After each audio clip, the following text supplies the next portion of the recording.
Islamic finance and politics and international relations. Dr. Miqdad received his education from Palestine, US, and Japan. He received his PhD from the global studies from the University of the Shisha, Japan, where he focused on human economy and security. He completed his postdoctoral program from Turkey. I request Mr. Miqdad to please take over the session. Thank you. Okay, thank you very much.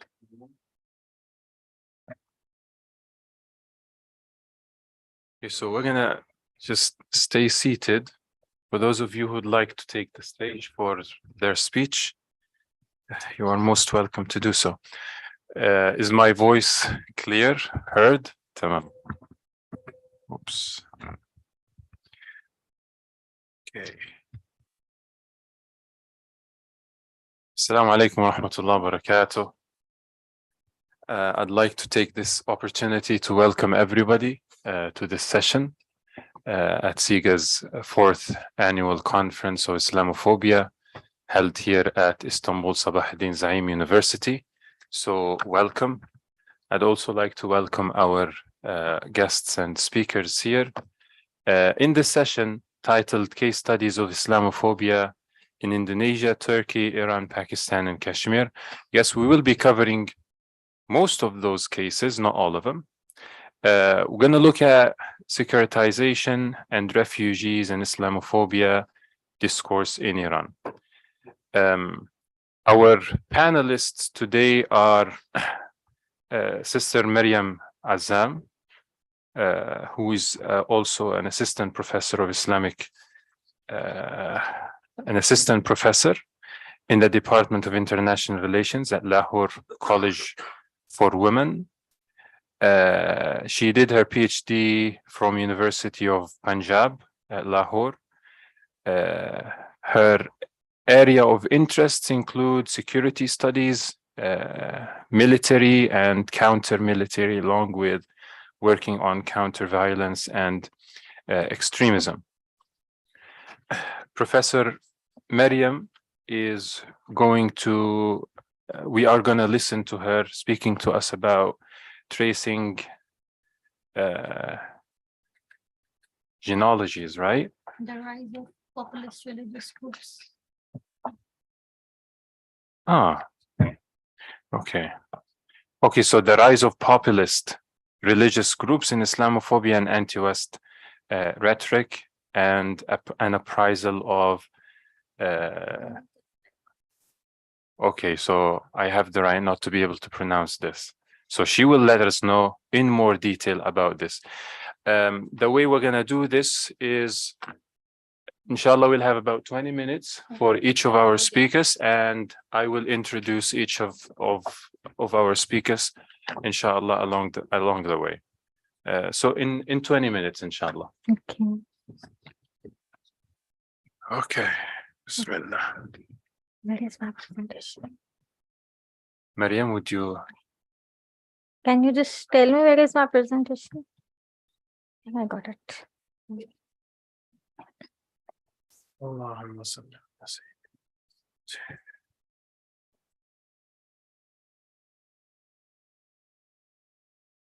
sayyidina.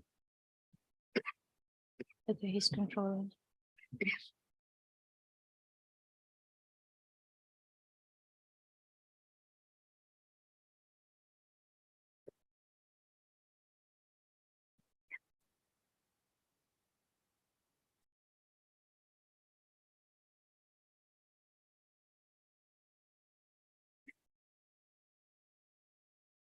Change from here.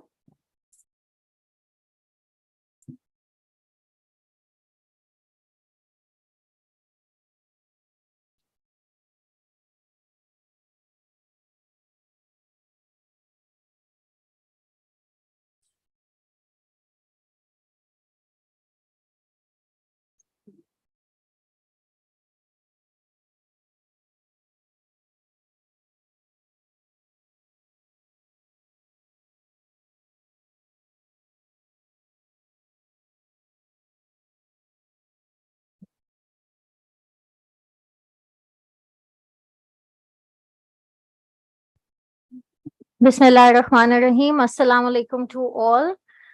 Thank you for giving me an opportunity to talk on a very pertinent issue. My topic is the rise of populist religious groups on Islamophobia and anti-Western rhetoric, and appraisal of Tehreek-e-Labbaik, Pakistan. The role of religion in the political dynamics of Pakistan has been a parametric factor since its inception. Even before independence, religious identity was used as a mechanism for political integration of different ethnicities in the subcontinent. Therefore, from constitutional making to legislation and making of coalition government, religious forces remain active in setting the political landscape of Pakistan. As far as the religious forces are concerned, the religious political parties are concerned, one interesting fact is that before the partition, it was particularly the Barelvi-based political parties who supported the formation of Pakistan.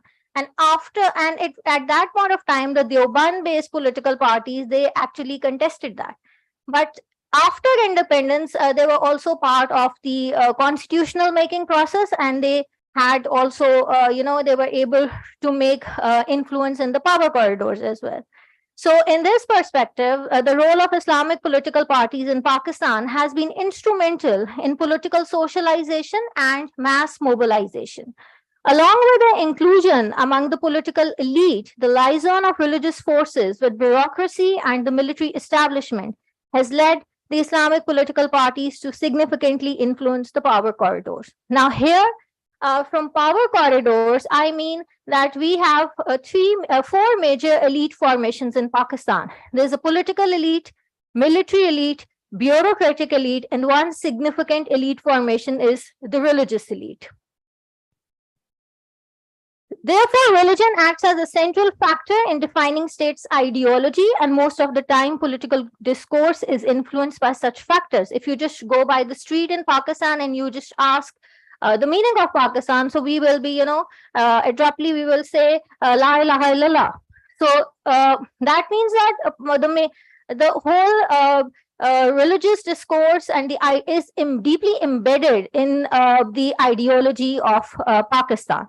In this context, I have taken an appraisal on Tehreek-e-Labbaik Pakistan, and from the past few years, we have seen that the rise of Tehreek-e-Labbaik Pakistan has been questioned by major nationalist forces as well, and the way somehow the violence that is being used by them, it has also put question on the rise of Tehreek-e-Labbaik Pakistan. So in this context, the main question in my paper that I've investigated was that what are the key factors that legitimize the transformation of a movement of Tehreek-e-Labbaik Ya Rasulallah, led by Allama Khadim Rizvi, into a far-right conservative political party that has infused a religious rhetoric to gain popularity.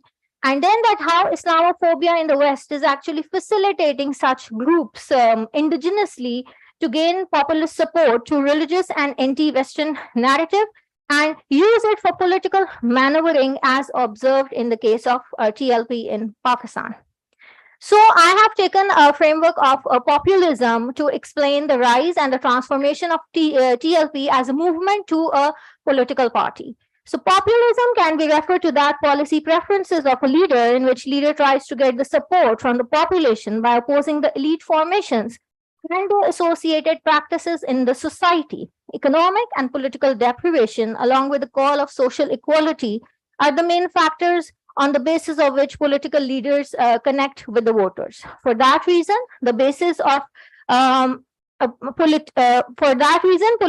populist regimes consolidate a narrative which defends the concern of a common man against the elite. Therefore, political communication is core to populism, where an appeal to alternate system and systematic change is very evident. Another very important factor that we will also see in the religious populism is the exclusionist factor. The construction of us versus them is strategized to win the hearts of the target communities by employing socio-political traits, understanding, perception, and cognition of the masses. So as far as religious populism is concerned, it explicates the nexus between religion and politics. It acts as an open religious manifestation in the form of politicization of religion, manifesting the filterization of politics using the pious and the self-righteousness mantra in the modern society. So in religious populism, the us versus them construction is based on religious appeal of self-righteousness. Now, what we are observing and facing in Pakistan is that this us versus them construction is actually in a two-way perspective. One perspective is that the us versus them construction is that the religious TLP is a righteous political party against all other political parties. And the second important construction, which is more alarming, is that they use this exclusionist factor within the religious sect as well. So religious populism in Pakistan has been interestingly used by national as well as Islamic political parties and leaders to consolidate support within the power corridors and among the masses. From Ayub Khan, we can see that eventually he did not use the religious rhetoric, but when he contested against the sister of Jinnah, he used this rhetoric that women cannot contest the elections. Then even the Zedeb Bhutto, from socialism to Islamic socialism. And then we all know that Ziaul Haq used the Islamization. And then after that, from 1988 onwards, we see that after Ziaul Haq, it was when Benazir Bhutto came in power. So it was a PMLN basically who used the same, religious populism against a woman leader. And it was then afterwards that particularly the Barelvi sect got some space when after the 9/11, the political landscape of Pakistan was changed. So the Sufi orders, Sufi teachings, that was being used as a counter-extremist strategy by the government as well.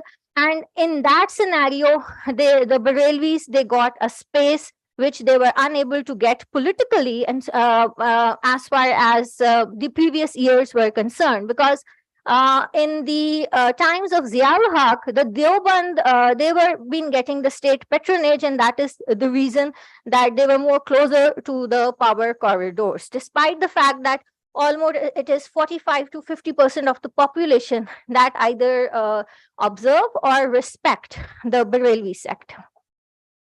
So religious political parties in Pakistan are well organized in terms of party organization and structure.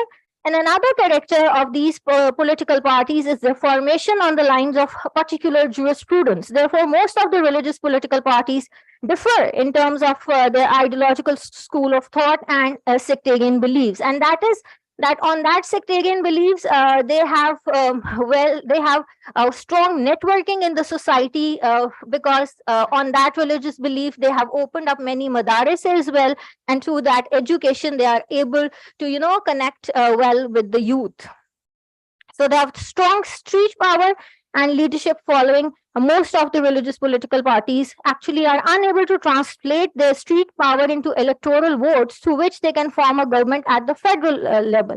But the interesting thing is that though they have been unable to have the absolute majority, but in the general elections, they have been able to get that much seats that they can bargain well to be part of the coalition government.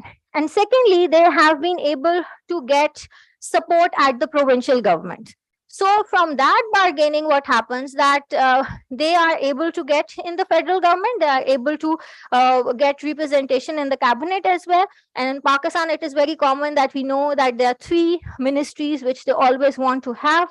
One is the education ministry, second is the religious ministry, and third is the ministry on Kashmir. So the rise of Tehreek-e-Labbaik Pakistan. With less than 10 years, the TLP has forced 2 elected governments in Pakistan to accept the legitimacy of its ideology, push mainstream political parties to adopt some of its slogans, and created foreign policy challenge for an armed nation, nuclear armed nation that is seeking to make a geoeconomic and geopolitical pivot to attract foreign investment, expertise, and trade. Therefore, TLP as a movement used as agitation in politics to shape the political agenda. In January 2011, Salman Taseer, the then governor of Punjab, Punjab is the largest province in terms of population in Pakistan. he was assassinated by his own police guard, Mumtaz Qadri, who was later hanged on in 2006. And while he assassinated Salman Taseer on the blasphemy issue that Salman Taseer was supporting Asia Bibi, who was being alleged, later she was been released from the Supreme Court as well. But throughout from 2011 to 2016, we see that it was Khadim Hussain Rizvi who actually articulated support to Mumtaz Qadri. He got support from a bunch of lawyers as well. And there were more than 300 lawyers who came initially in support of him.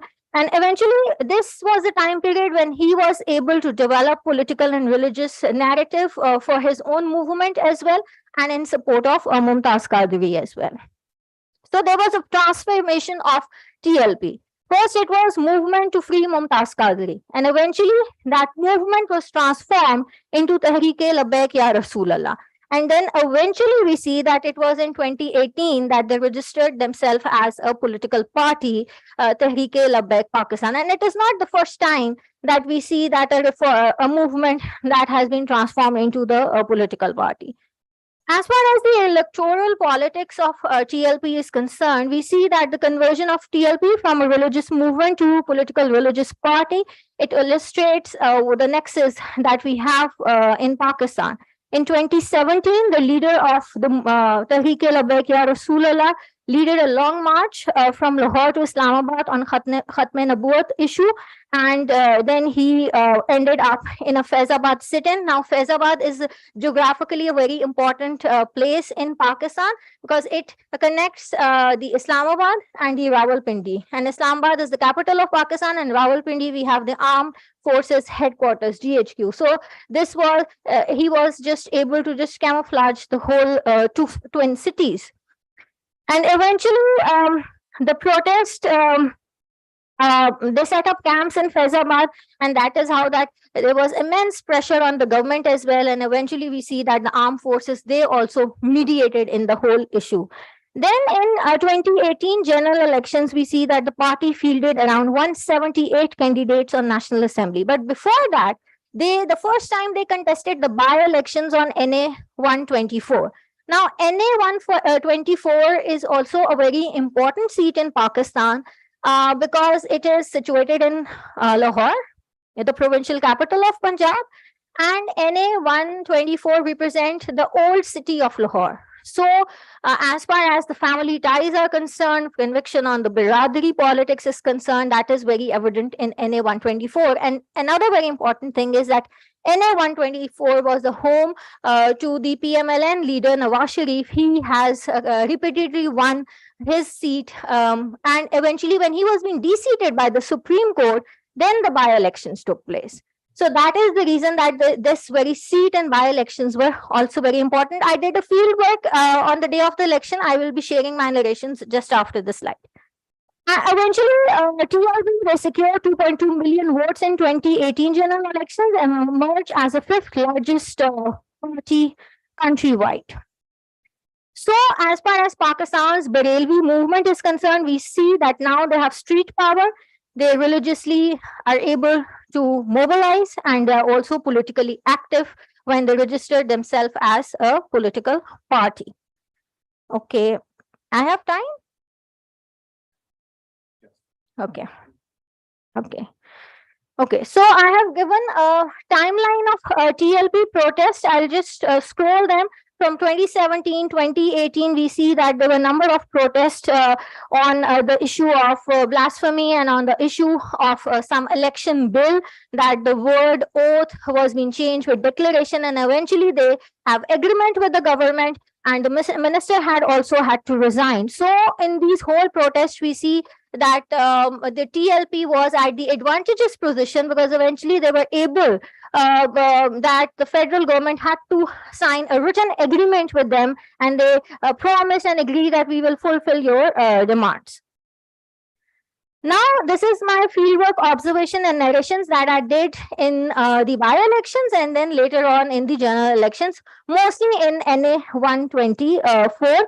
NA 121, So during the day of election, I had multiple conversations with the people sitting in the camps of TLP, and it was being observed that they had a very strong ideological affiliation and a strong sense of belongingness with their party ranks and leadership.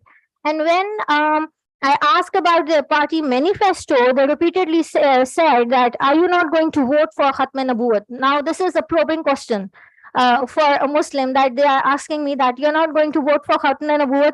And then they use the phrase that, sister, will you support the slogan of Labbaik Ya Rasulallah? Now, every Muslim will always say that, yes, I will always follow the footsteps of Muhammad sallallahu alaihi wasallam. So most of the people said, firstly, they used to, this is also an interesting illustration, that when I asked that before the TLP registered themselves as a political party, whom you used to vote or you did not vote it. So they said that they used to vote PMLN, Pakistan Muslim League Nawaz Group. But when Mumtaz Qadi was sentenced to death, because of the pressure of the West, we changed our political affiliation. And then I asked another question to them, that it was the decision by the court of the law, not actually by the government. And the same judge who de-seated Nawaz Sharif also gave the decision of it. So, but they said that his one decision was correct, that was the de-seating of Nawaz Sharif, but the other decision was incorrect. And number of persons, they also share that we will die for the cause. Another very important talk was that they repeatedly talk about the issue of the sentence of Mumtaz Qadri, blasphemy laws in Pakistan, and that it is only Allama Khadim Rizvi who is voicing Islam for Islamophobia. So they introduced Allama Khadim Hussain Rizvi. I asked them that, what is Allama Saab for you? How you will explain him? So they said that he is our spiritual, religious, and political leader.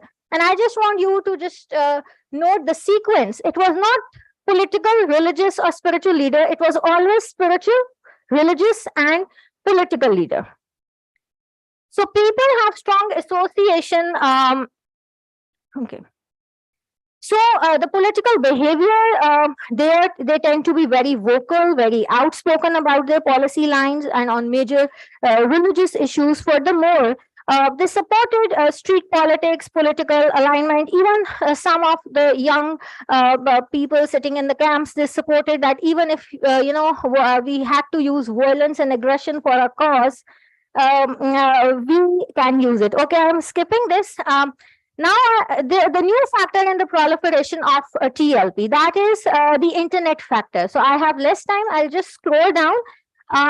Pakistan is home to 71.70 million social media users and 31% of the total population. So, and as far as the cell phone is concerned, 80.5% of the total population use them.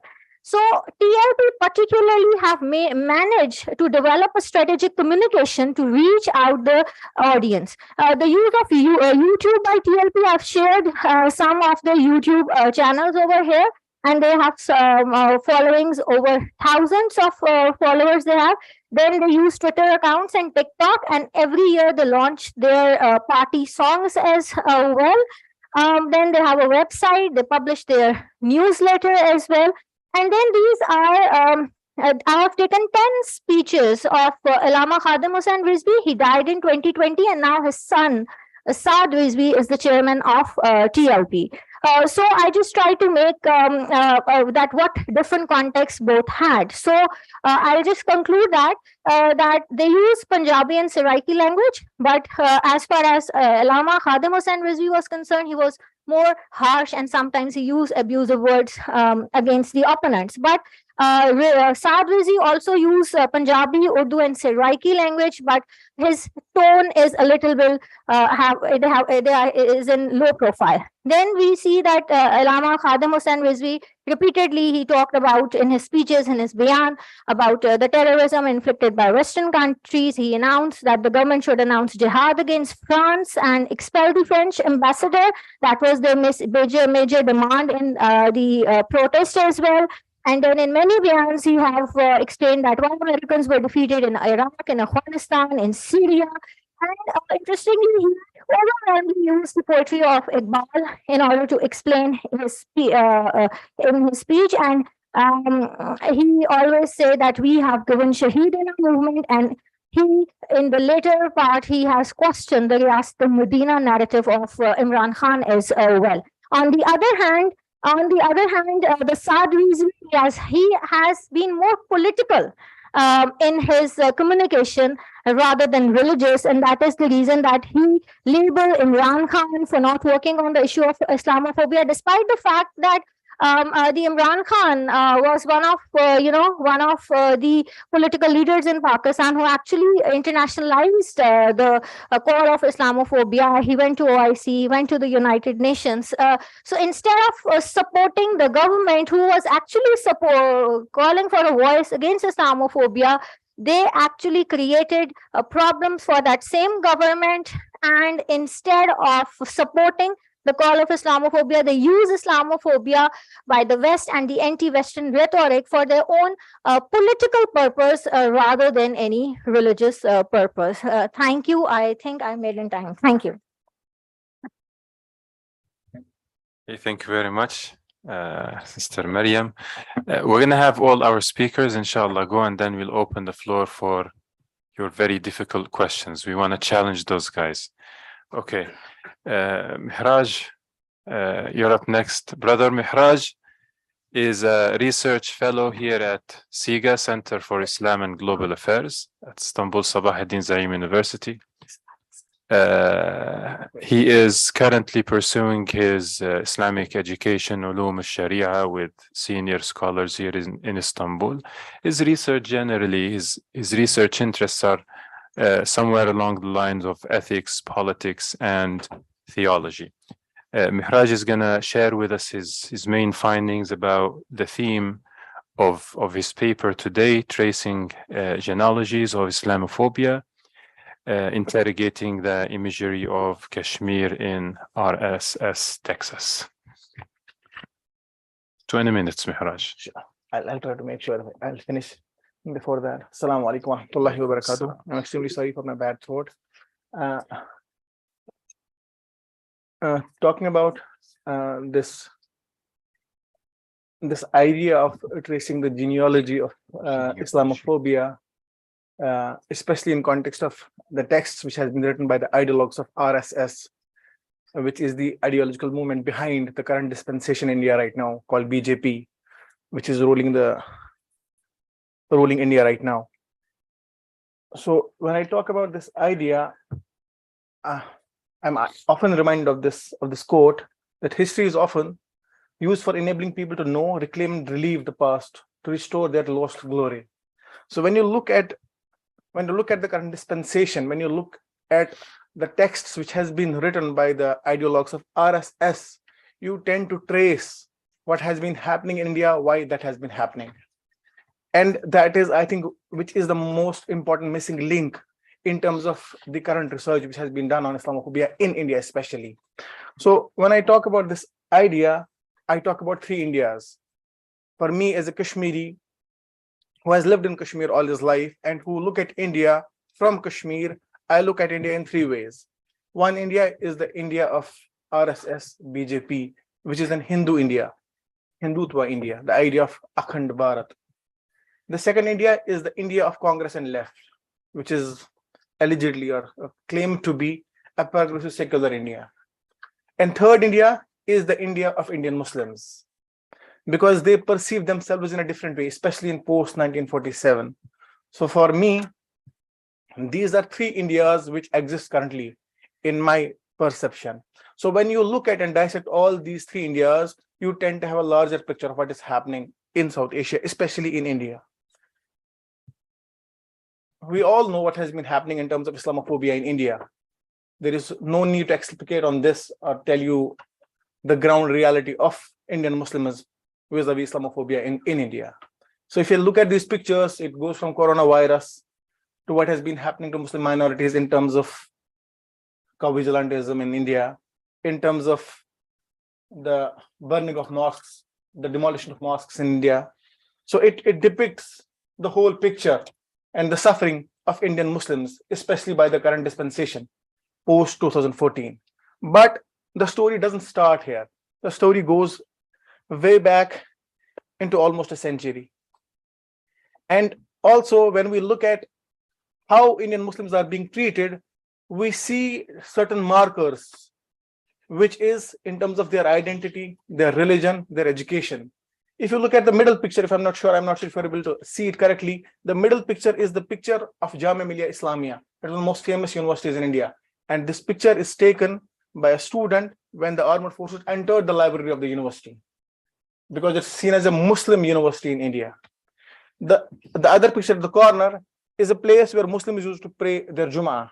And now this is cow dung in the picture. So they're making sure they're not even allowing them space to pray. If you look at this picture, it is a current ban in Karnataka on the wheel on women. And if you look at this picture, the man standing there, which will be coming in another picture, is Umar Khalid, who is currently in jail from past 2 years, which is protesting against this new law we started in Assam, where they argued that we need to throw out foreigners from the land and invite and accommodate, like Jews wanted to accommodate in Israel, the Jewish people, they want to accommodate the Hindus, which are not currently in India. And it was primarily seen as an attack against the Muslim identity. So if you look at all aspects and every aspect and every area is being attacked, and whatever is connected to Muslims in India. And we also know that it is not merely a random cherry picking of events. It is funded and promoted by the state. That's why it is a state-sponsored Islamophobia. You see that anybody who is involved in the hate speech in India, especially the current dispensation and its ministers, you see they're being awarded, they're being promoted.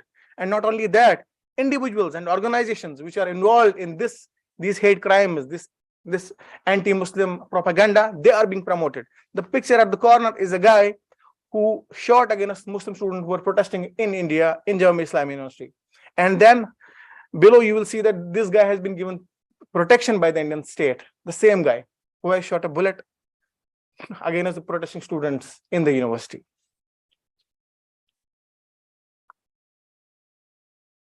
And Indian state has also made sure that anybody who speaks sense, represents Muslims in India, has to be in any way silenced. That's why what Foucault called discipline and punish.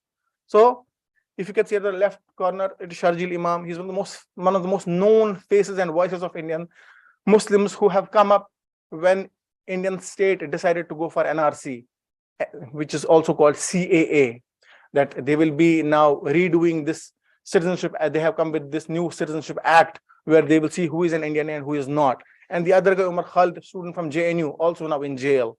And many and dozens of cases and hundreds of cases, not only of Indians, but also of Kashmiris, which have been acquitted after 20 years, 30 years, 25 years, proven not guilty, and let go after 20 years. So the state follows a pattern to make sure that voices that represent Muslims, that speak sense, they must be silenced.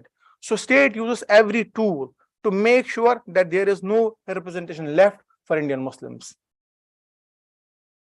Now, why did I talk about Indian state? Because unless you understand that how Indian state works in India, then only you'll be able to understand how Indian state works in Kashmir. So for me also, there are 3 Kashmirs. I've written about multiple Kashmirs. So there are 3 Kashmirs for me as well, as a Kashmiri. One, which is called as paradise on earth, which is exotic and beautiful. So if you look at Orientalist literature, especially the British literature, if you look at those books, you will see that Kashmir is often seen as an exotic, beautiful place to be exploited, its resources to be used. Then there is another Kashmir. We call it, a Kashmiri poet called it, a country without a post office, a place with no name, a place which is colonized for decades altogether. And then there is another Kashmir, a Muslim Kashmir, because Kashmir has always been a Muslim majority. So these are 3 Kashmirs which I know of. And this is how the Indian state sees Kashmir, especially the later 2 parts, the part of occupation and a Muslim Kashmir. And that is why there is an ongoing occupation in Kashmir. And Kashmir, for a brief intro, is also called as the Palestine of South Asia. But unfortunately, very less people know about what is happening on ground in Kashmir. I lived in Kashmir till before 2 years, and we have seen all kinds of brutalization, all kinds of silencing from the Indian state. in multiple ways. So before I talk about Kashmir and what is happening there in terms of Islamophobia, the Indian state calls it Crown of India. Pakistan calls it jugular vein of Pakistan. And China claims it to be part of Aksai chain. So all three countries which surrounds Indian Jammu and Kashmir claims Kashmir to be part of it. And then you also see the genealogy of who ruled Kashmir: Buddhists, Afghans, Sikhs, Britishers, and Dogras. And my main concern is Dogras, is Hindus, which is like early 20th century. Now, as I said, when you look at British travelogues who wrote on Kashmir when British Empire was ruling South Asia, you see an exotic picture of Kashmir, a reductionist Kashmir, an otherized Kashmir, a Kashmir which needs to be civilized. So this Orientalist Islamophobic trope is not something which is new. It has been there even before 150 years. Then you also see that Kashmiris were not only seen as exotic, but they were treated as bad as they were treated like animals. So there is a concept which they used called begar, like forced labor. And you can see these pictures where Kashmiris are used like camels and donkeys and horses. And the worth of a Kashmiri was not even 10 cents. So when you look at these pictures, you realize that it is not something new, that Kashmiris are being tortured, they are being otherized, that there is an Islamophobia when it comes to Kashmir, when it comes to Muslims. But it has been a historical reality even before 100 years.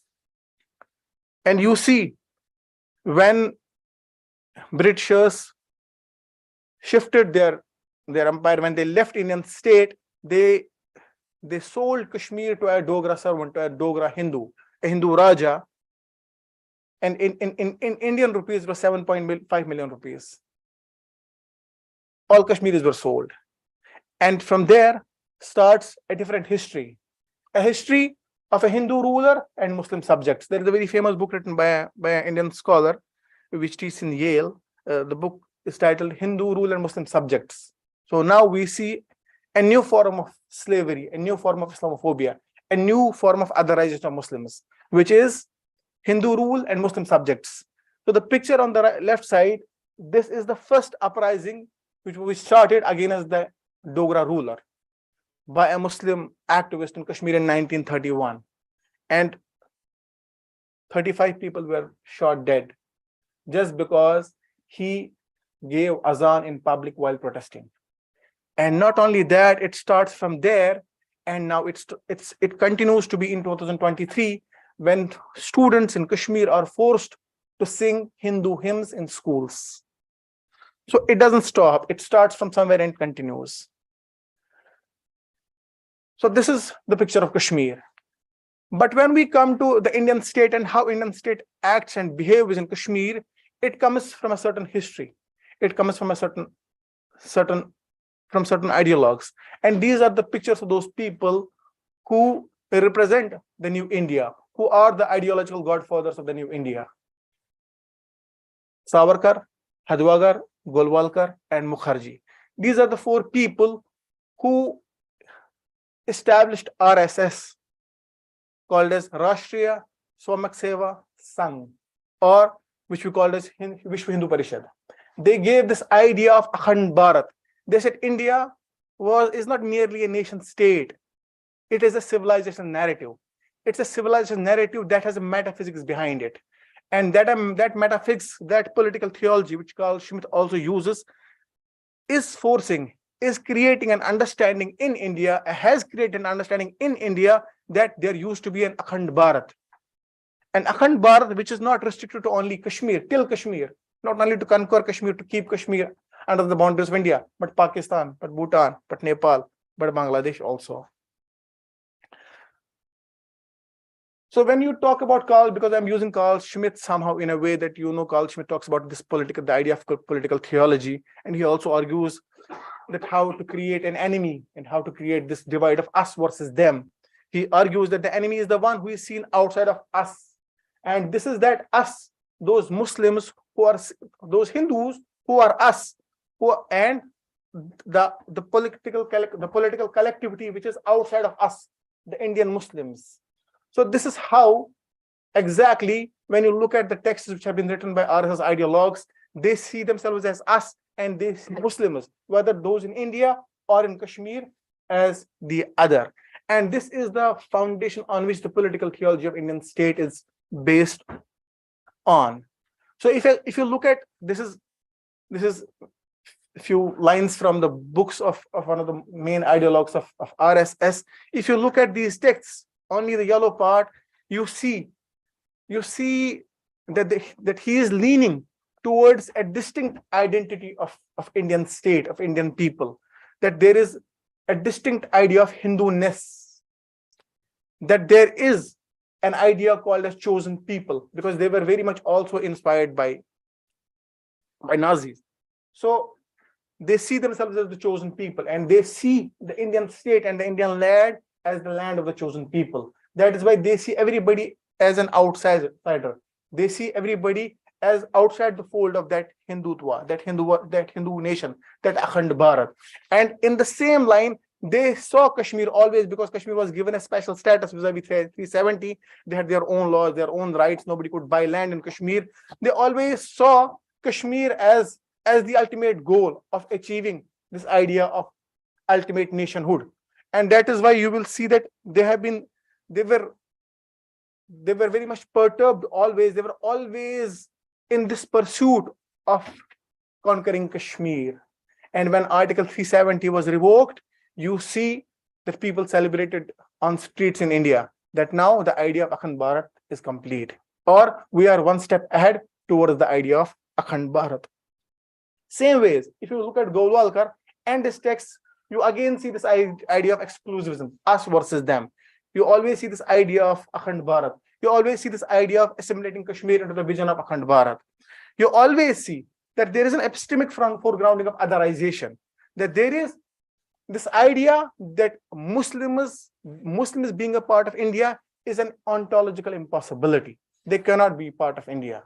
And that is why you see how Indian Muslims are treated in India. And then you can understand that how Kashmiri Muslims are treated in Kashmir by the Indian state.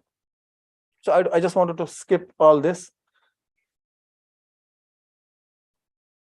As I said, and as I reiterated, that when Article 370 was revoked in Kashmir, you see that Indian state saw this as a first step toward this idea of united India, of this Akhand Bharat. So for achieving that dream, there were multiple steps taken. One example out of that, which is not in the presentation, which is a very personal experience, I don't want to name the person. A person was arrested in Ramadan in Kashmir, and he was put behind bars. And in the middle of the day, he was let go out of the bars, and he was asked to stand on the ground and asked to run. And he ran and ran and ran for half an hour. And he said, "Are you thirsty? Do you want some water?" He said, "Yes, I want some water." He drank it. He said, "You're done. Just go back to the barracks." Just to make sure that the Muslim boy breaks his fast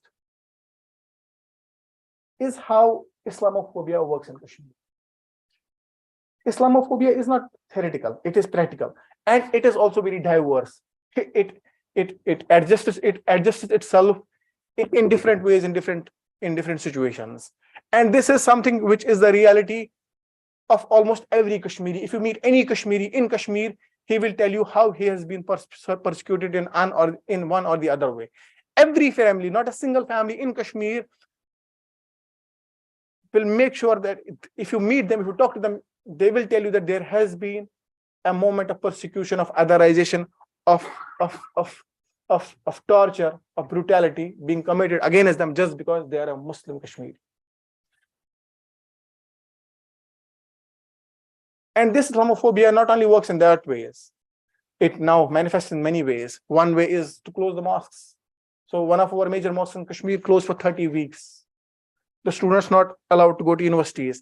When Article 370 was revoked, our students, our kids did not go to school for 2.5 years. Just imagine, students were not able to go to school for 2.5 years. Internet shut down for 6 months. People not allowed to go to mosques. the main mosque closed for 30 weeks altogether. This is how Indian state behaves and works in Kashmir. Just because Kashmir is a Muslim majority place, because Kashmiris believe and they derive their inspiration from Islam against the occupation of Indian state. And this is why, how they are treated and why they are treated.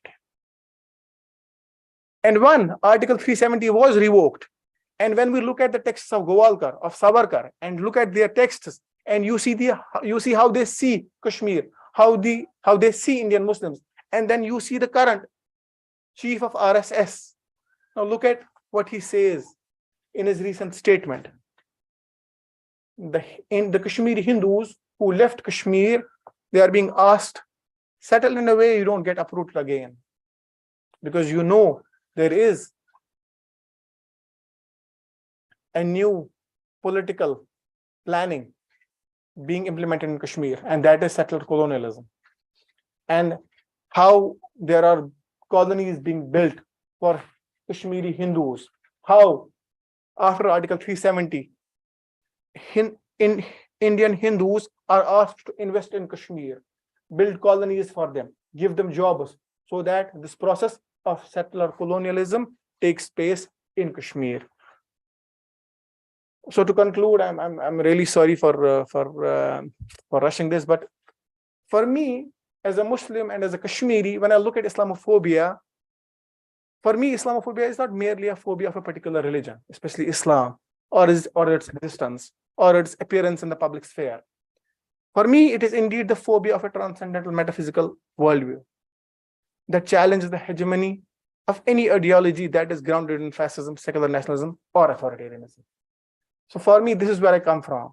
This is how I understand how the state behaves, how the state functions, how the state works, especially the modern nation state, which sees itself as a secular worldview. For me, this is a fight against a reductionist, secular, nationalist, democratic, quote unquote, worldview against a transcendental metaphysical religion. And the whole fight revolves around this discourse.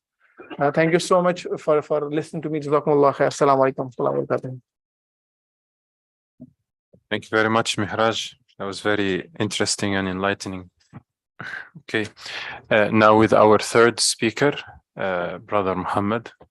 You can take the stage. So Brother Muhammad, inshallah, he's going to share with us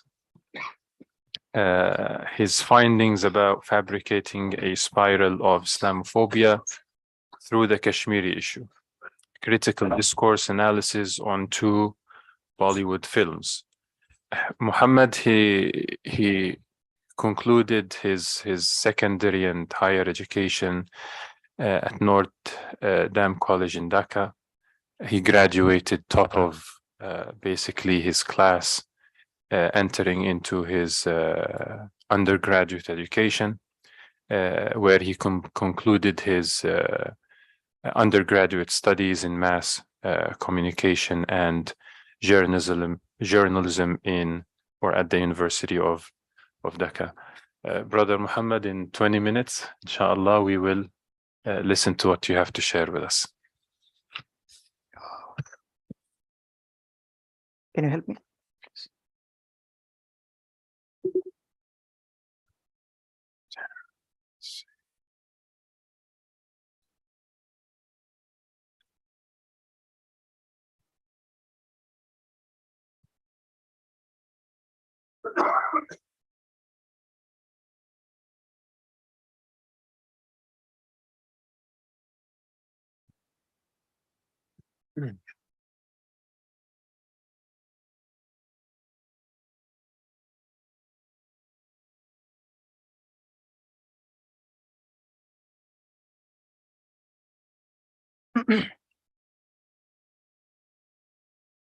أعوذ بالله من الشيطان الرجيم بسم الله الرحمن الرحيم.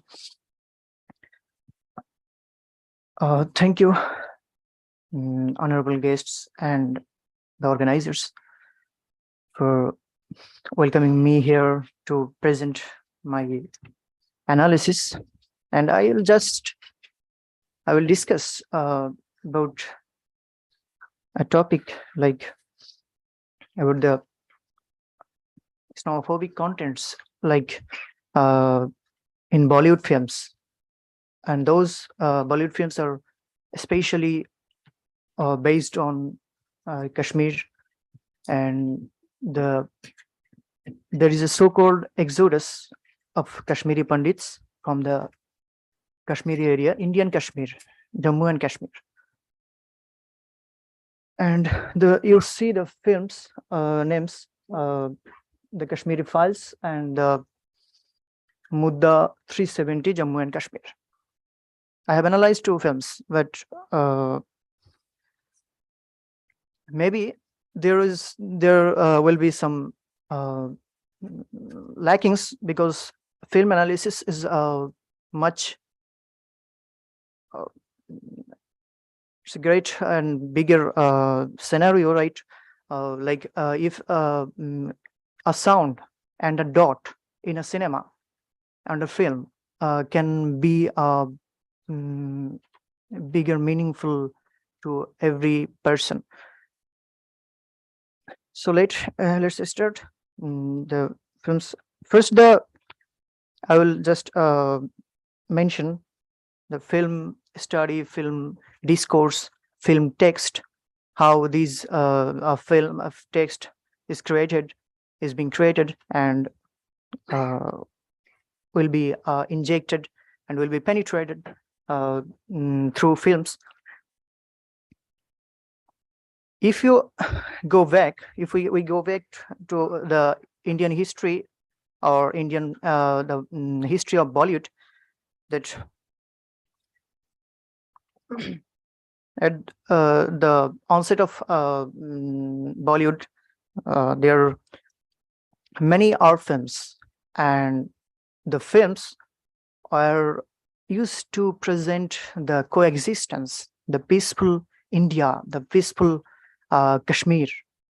And but now, through the last decade, with the emergence of BJP government in India, we see a drastic change of Bollywood thematic films they are producing, used to produce. Next, I have to mention the prominent film producer of film director Satyajit Ray. You may have heard, and he told in interview that film can change a society. But from my view, that film can't change, but film can transform, and film can set an agenda. Film can set a story for a particular community, a befitting story for a community. And then discourse, this is this 3 days conference on scholarly articles on social science mainly. And in social science, discourse is a very bigger issue, bigger fact, that we are working on discourse, social discourse, political discourses. And discourse is through film, you can penetrate a discourse very easily. Film is a medium, you can use this. Next is critical discourse. You are just critical discourse is entitled to the you are questioning the discourses they are using, or they are trying to produce. And then film and Islamophobia. And why here I brought this term Islamophobia. When I have been analyzing the films, then I saw the discourses, but those discourses are very much Islamophobic. Can you imagine that you are a Muslim? For other religion, you may be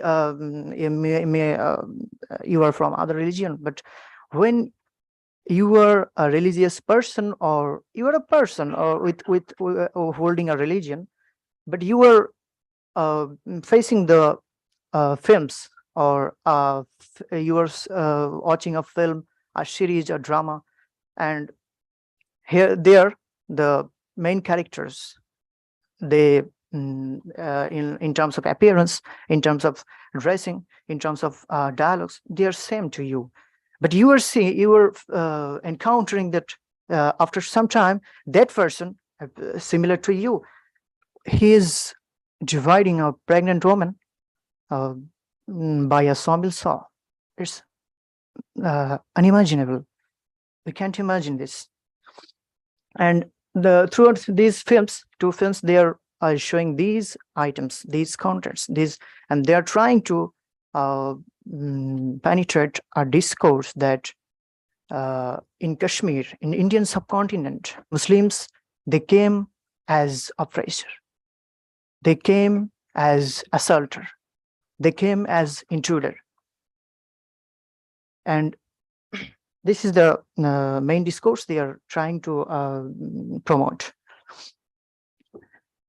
I have already mentioned that if you are Christian, or if you're a Hindu, or if you're a Buddha, and if you see that a person similar to you is doing a mischievous work, of course you will be hurt. Next is our film criticism and film analysis. These are the two films. This is Kashmir Files. The next will be Mudda 370, Jammu and Kashmir. And here you see the first image. Here the IAS officer, maybe you know his name, Mithun Chakrabarti, and he's acting as a IAS officer, and he is visiting Kashmir, ration depot. And there, in that ration depot, the females, both Muslims and Hindus, those females are collecting rations. They went to take ration from the authority, and there, they are quarreling, like they are bargaining for their foods or ration.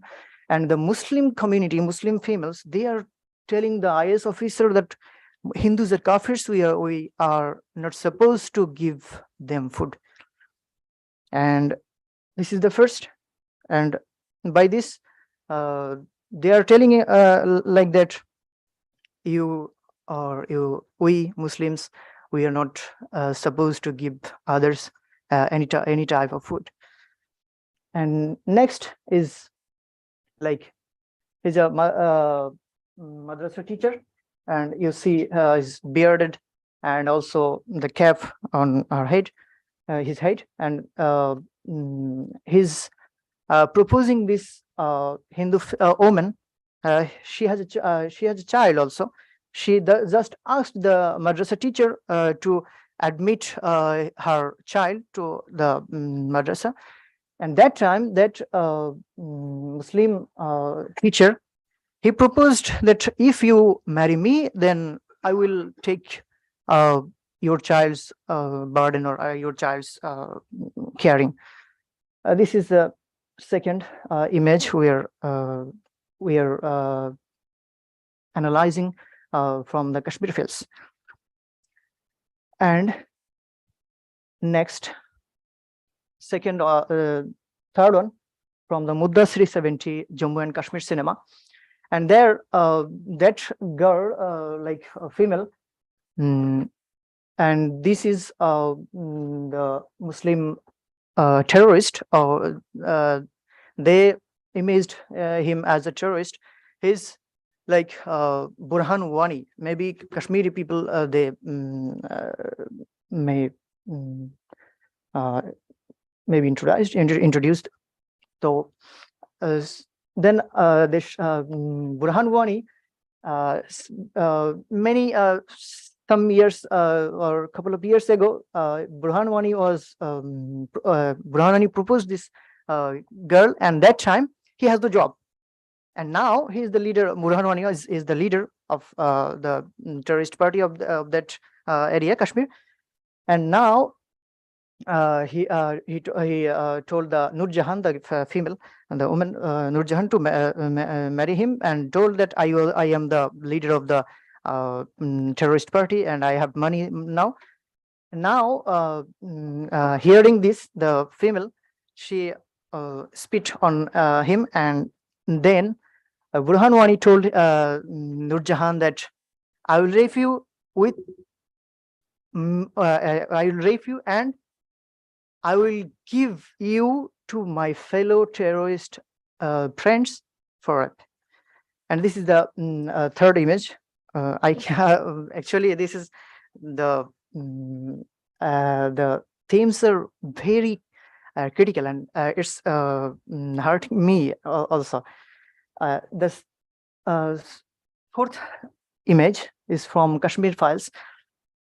Here there is a shotgun. The terrorist guy, he's following the female, and after 2 minutes, that terrorist will shot the female with her head. But before that, he also proposed for this kid, not that woman, this kid, that I'm proposing for this kid for my brother, younger brother. And this is the analysis of they are producing the themes, or they are dehumanizing, like demonizing that Muslims, how Muslims they are practicing, they are imposing Islam on Kashmiri Pandits or Kashmiri Pandit community or common Hindus. Next is another image from the Kashmir Files, and here you can see that there are 3 or 4 people. On is the Pandit. He was a teacher, and he and the oppressing terrorist that Farooq Ahmed, the one of the leader of Kashmir, terrorist leader of that Kashmir, they're fighting for their azadi or freedom, that area. And the Farooq Ahmed Dar or Farooq Bitta, his fellows, they are asking to address as Sir, or like giving homage, giving respect, or showing respect. But Farooq Bitta was a student of that teacher, Pandit, and the Pandit reacted like, you are a student of me.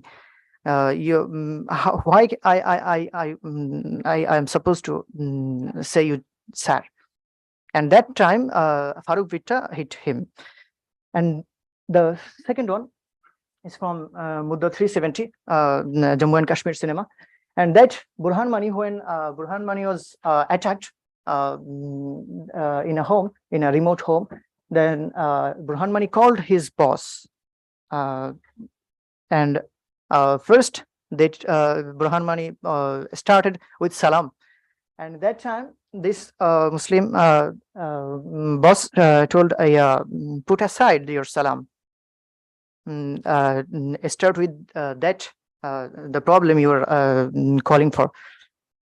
And this is another finding, that we are not respectful to our religious customs, religious rituals, religious trends, and I have already encountered throughout these 3 days conference that we started with A'udhu Billahi Minash Shaitanir Rajim and salam, and finished with this. This is we respect these trends, these customs. Then Muslims weaponize children, and you see here there was a cricket match in Kashmir. Some Hindu boys and some Muslim boys, they were playing cricket. And that time, the Hindu boy, he shot a six, and he shouted Sachin Tendulkar, like Sachin Tendulkar, because Sachin Tendulkar is a prominent cricket player.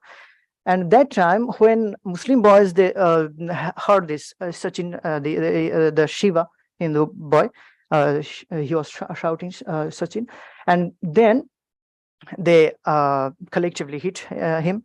That's the finding. Like, we are teaching hatred. Muslims are teaching hatred to our child, and this one is there is a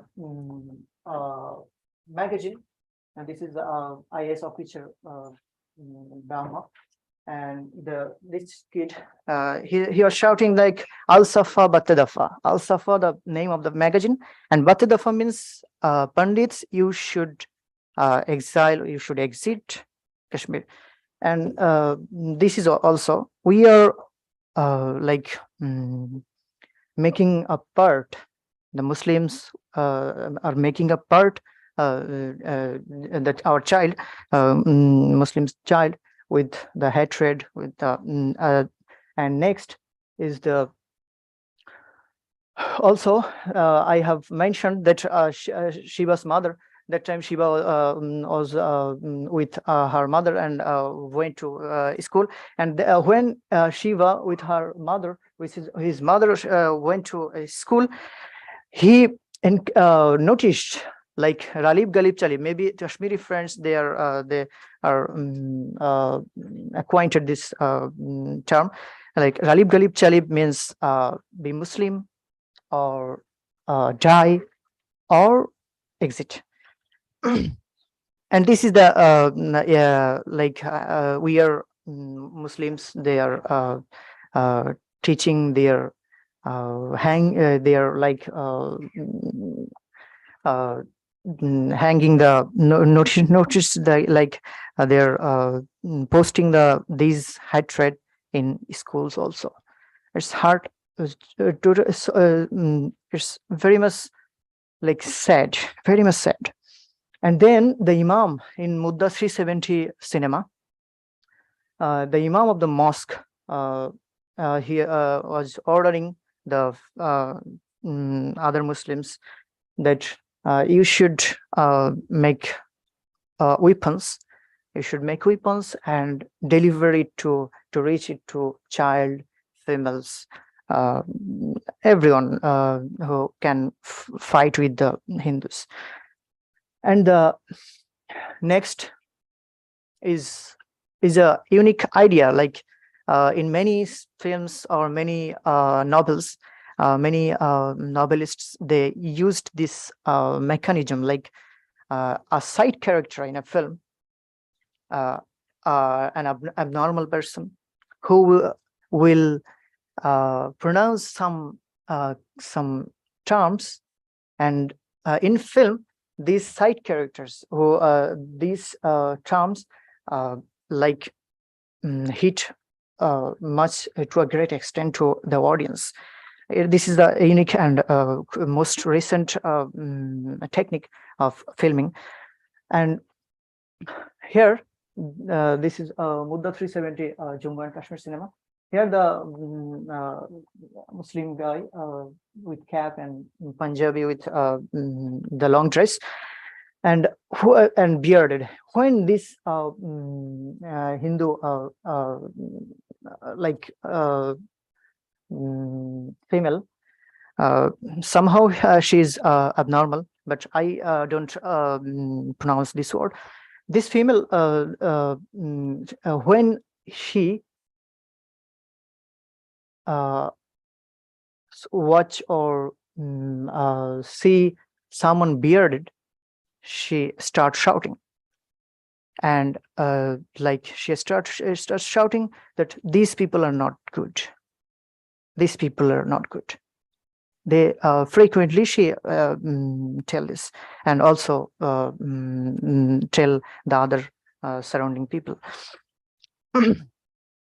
And this one, you see, it's like darkness, the editing, the filming, the framing is great to image this area as a terrorist camp. And but here the Imam is here, the other people they are discussing how to attack the Hindu communities, Hindu temples, Hindu homes. These are and here this is the Pakistani assistant of army like this, and these are the second image, and the last one, and these are very much heartening. Muslims are like cruel, brutal, and barbaric. And this the first one, this one. You can see here the Kashmir files.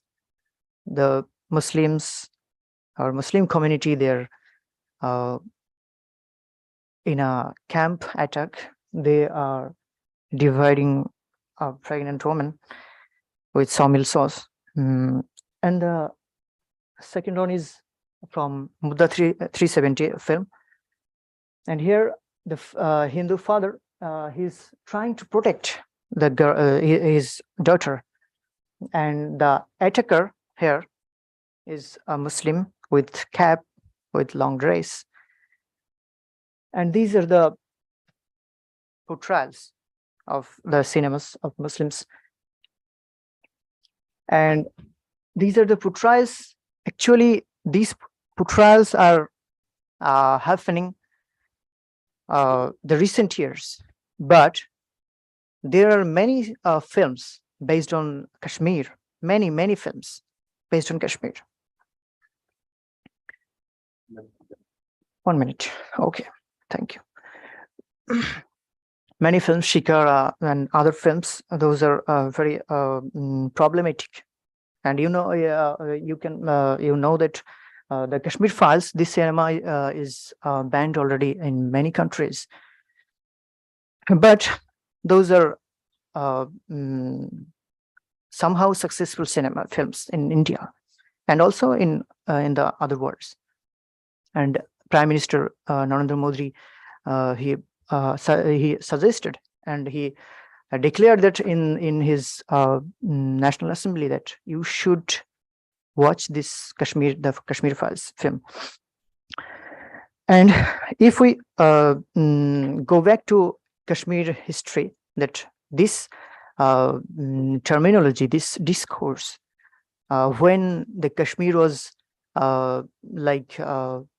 controlled by Muslims, that time 1389, if I'm not false, yeah, 1389. That from that time there was many books, there was many articles.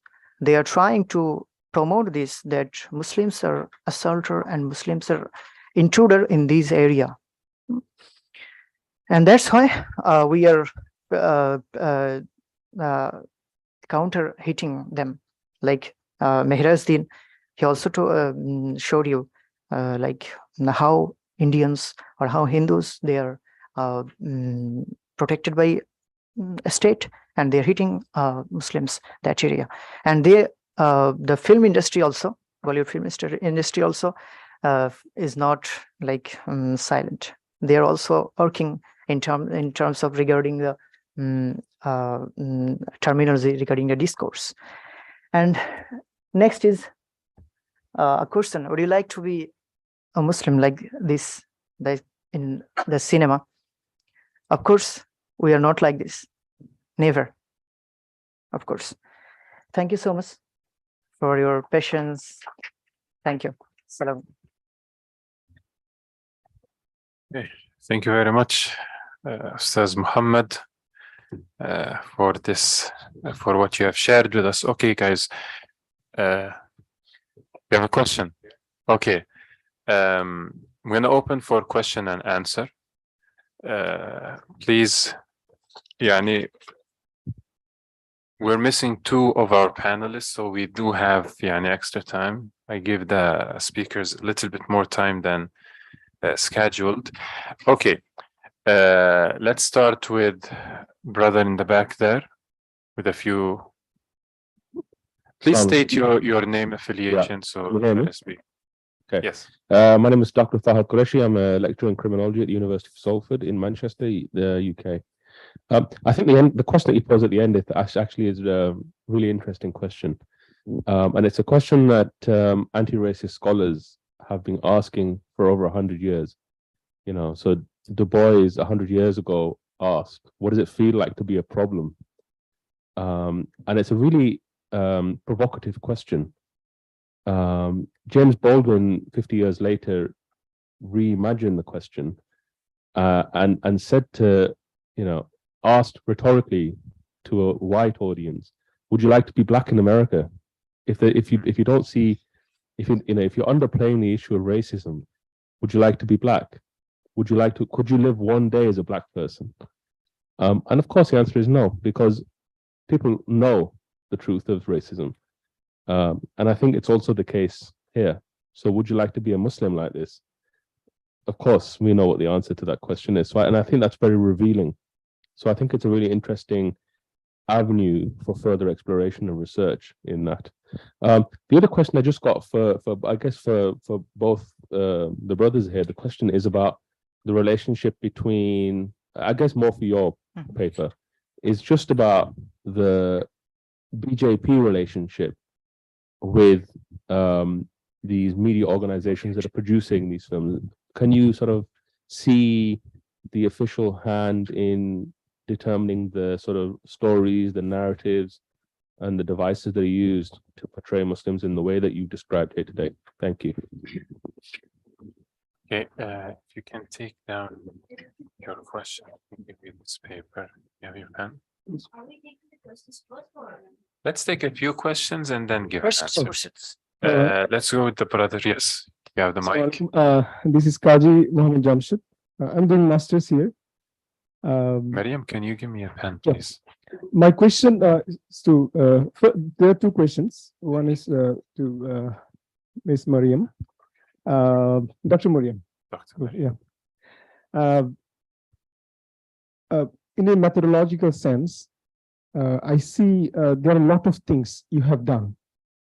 And the flow of research, the message I got, but there are contextual analysis, there are observation, there are a lot of things you have done. So I think it can be splitted, my perspective, because there are a lot of analysis in one paper that drive out my attention mostly from the real topic. It's my observation.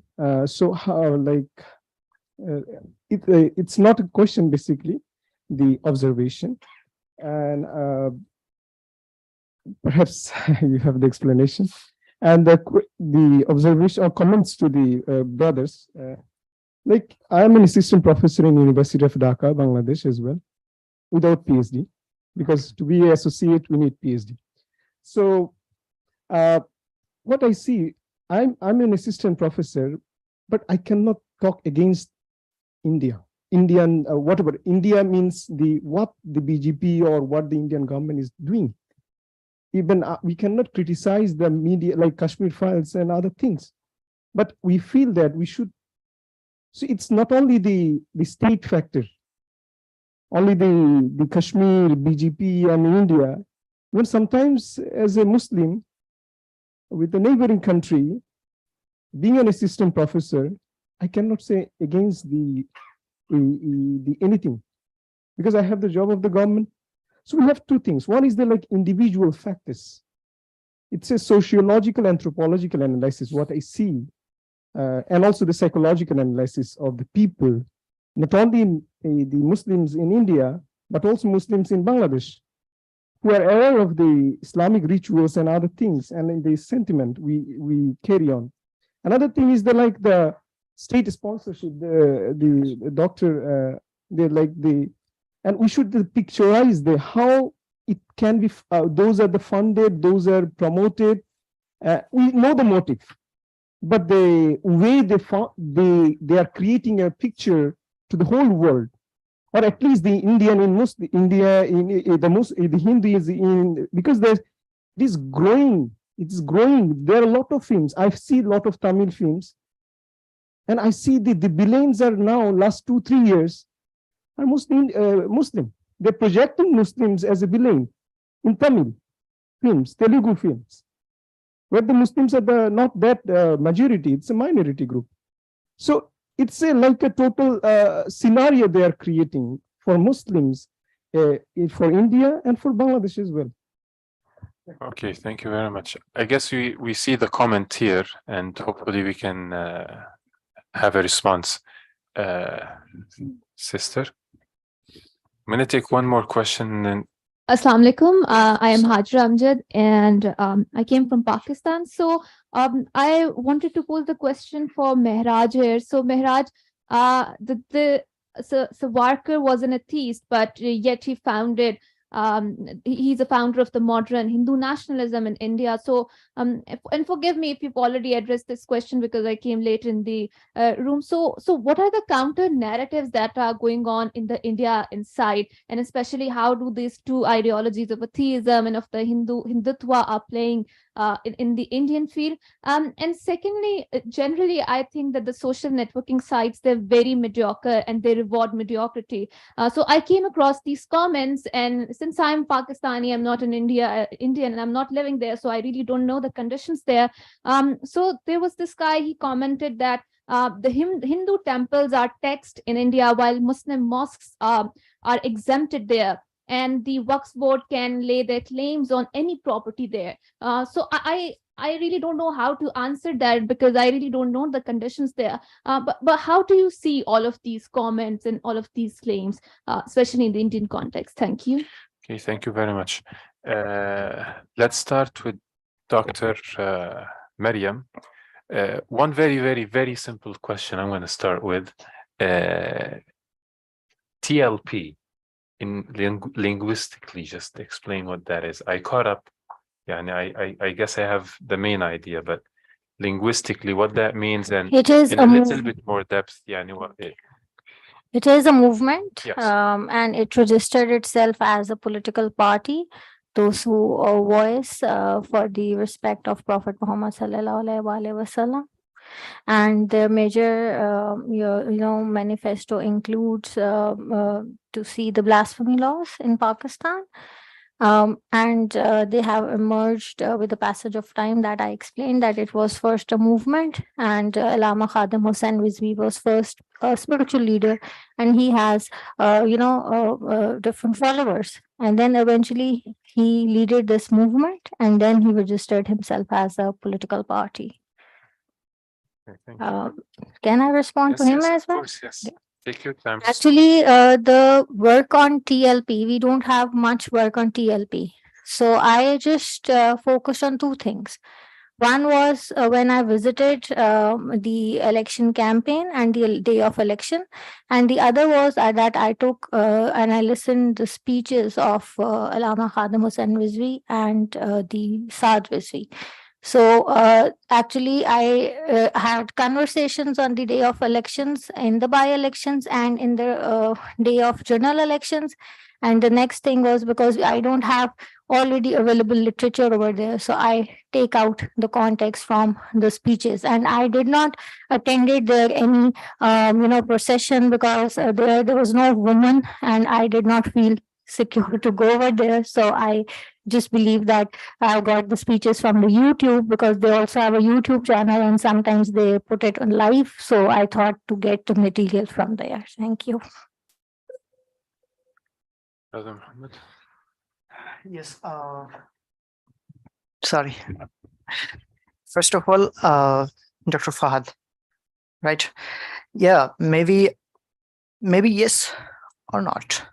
But Bollywood film industry is like in terms of revenue, in terms of viewership, it's bigger, much bigger. That's why I don't think there is any state funding or other fundings, but it may be. Thank you for your question.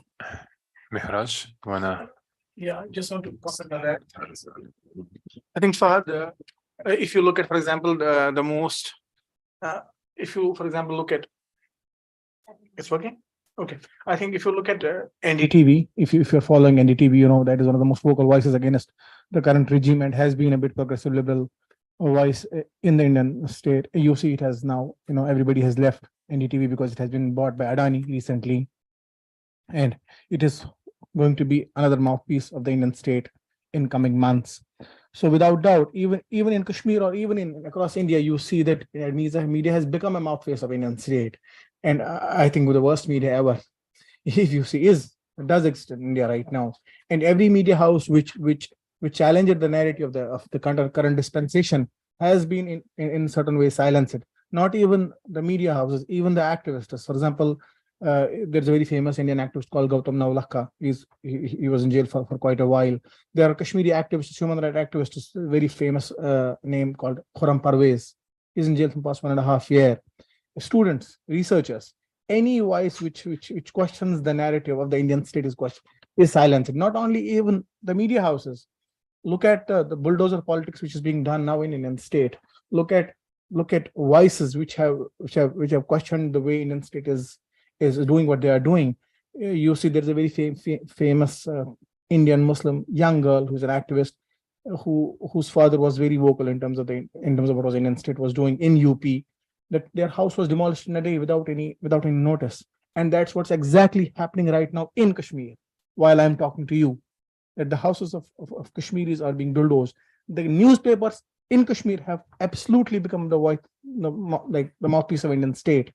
So without doubt, there is a huge media gag in Indian state and in Kashmir, without doubt. And Indian state knows that the only, you know, there's a very famous saying by an Indian agent. He said you have to control 3 M's if you want to control anti-BJP narrative. Mosques. I'm not able to remember that. Mosques, media, and something else. I think around intellectuals. It was something like that. Maybe master or something like that. So that's what they are focusing on. If you look at Kashmir, mosques are closed. They are controlled by the state. Media is controlled by the state, and intellectuals are controlled by the state. Even not only that, if you look at JNU, which is the most primary voices of leftist politics in India, which was talking about Indian state against Indian state, the whole space of JNU is being transformed into a mediocrity. Even in Kashmir right now, any researcher, any teacher, any faculty, as Jamshid was asking this question, if you speak against the Indian state, if you write a word colonization, colonialism anywhere, you will be at exact that moment suspended from services. And some of my closest friends and teachers, my closest friend was arrested last year for writing a piece against Indian state before 11 years. So the Indian state dug out that article, said you wrote against Indian state before 11 years. And now he is jailed under UAPA, which means he is at least in jail for 2 years and it can extend to 7 years. And currently right now, university professors being dismissed from services. So me speaking right now here, the way I spoke, it means I cannot go back home. I'm done. If I write a piece and I write India as a colonizer, I'm done. But you have to pay the price. I have decided that I will pay the price. I will not go back home. I will never get a government job in Kashmir as a faculty. I was teaching in a university. I left the job willingly. And there are very few people who can do that because it's really difficult, because then they come after your family. So BJP is successful because they have appealed to the emotional aspect of the Indian population, which is majoritarian, which is leaning towards this Hindu idea of Hindutva, and they have been able to address that feeling, and that is why they are in majority. And I'm sure they are going to win again because they know that card is playing in their favor, and that is why all media houses being closed or activists being silenced. Nobody is speaking except a few left, except a few privileged left rather. That's only what is left in India right now. Okay, thank you very much, Mehraj. Okay, let's take Me also. another round of questions. Answer the question first. Oh, yes. Yeah, sure. Go ahead. So I'm not sure. I think the taxes are being taken both from mosques as well as churches. But if you currently look at the Waqf system in India, in Kashmir also, you will also see, for example, in Kashmir, the Waqf was under a particular religious body of Muslims in Kashmir, also in India. But now, for example, if you look at Jamaat Ulama Hind, which represents the Muslim aspirations, and they're completely silent, they're bogged down.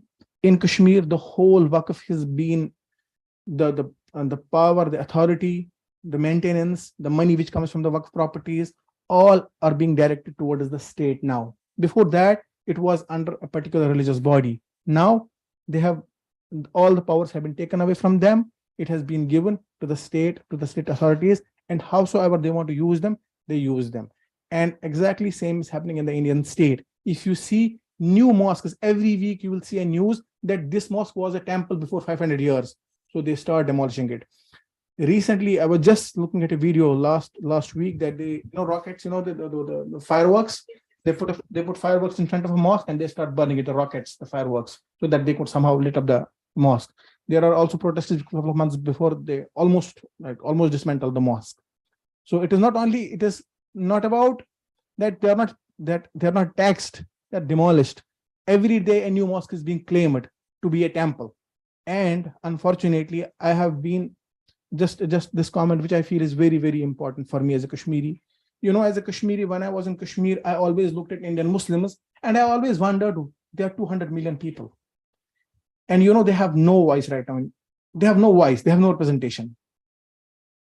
They never talk to us as Kashmiris while we were being raped. We have a village in Kashmir called Kunan Poshpura, where the whole village was raped. The whole woman of the village was raped. The whole village was raped. The Indian Muslims never spoke. But when they saw the face of Indian state via BJP, they have always faced persecution. This idea of secular India is also a bogus idea, that there was no otherization, that there was no that they had participation, they had representation before BJP is also a bogus idea. Even if you look at the Indian Constitution itself, you will see that even that Indian Constitution is biased. Or even if you see the claim of India being a secular country, secularism has its own pitfalls. It always favors the majoritarian religion. So when we now look at Indian Muslims, because they have started raising their voice against the Indian state, now they are tasting that what does it mean to be silent. And we wish and we pray that had they become more conscious politically a couple of years ago or a couple of decades ago, they would not have faced what they are facing currently. And that is why they are losing their voice, they are losing representation, they are losing everything. Everything of theirs is on stake. Thank you.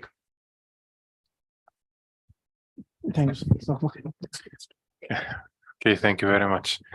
Let's take another round of questions. Can I ask a question before? Okay, yes, go ahead. Okay, so I have a couple of questions. The first question is for Ms. Maryam. I thoroughly enjoyed your presentation. I really appreciate your framework. But there's no denying that there is populism going on in Pakistan. But how does this radicalization or religious populism is translating into Islamophobia, Islamophobic policies when we speak of it? And the other question is for Mehraj bhai. I am more interested in the second India, which is the leftist India, that how the leftist could balance or can balance this radical right movement in India. And is it reversible, like with the charismatic leader maybe if we can see in Congress or maybe another, because we see everything in Congress that left.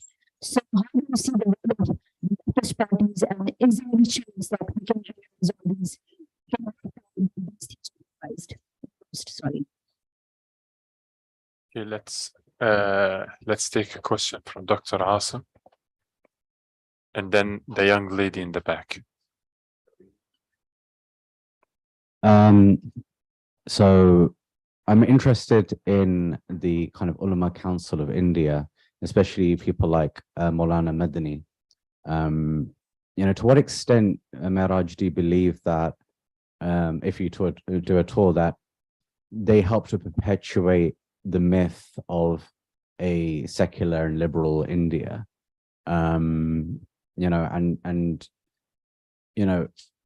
Is there any way of kind of neutralizing the voice of authority that they hold for Indian Muslims? Because it seems like they have like a considerable amount of power in relation to what Islam looks like, not only in India, but in Kashmir as well. And Maryam, if I could just ask you to explain a little bit just about your categorizations in terms of religion and the secular, because Pakistan is ostensibly a Muslim majority country. People believe in Islam as a generality. Like, of course, we have a Christian population there and whatever else. But, I feel like the categorizations that you are using aren't particularly helpful because, it creates discrete areas of religion and politics. And for a lot of Muslims, like the notion of deen makes them inseparable. So I just wanted to know a little bit about how you're using those categorizations, please. Okay, thank you. Maryam, we're going to have one more question at the back. Yes. Assalamu alaikum. My name is Nida. I'm from Malaysia.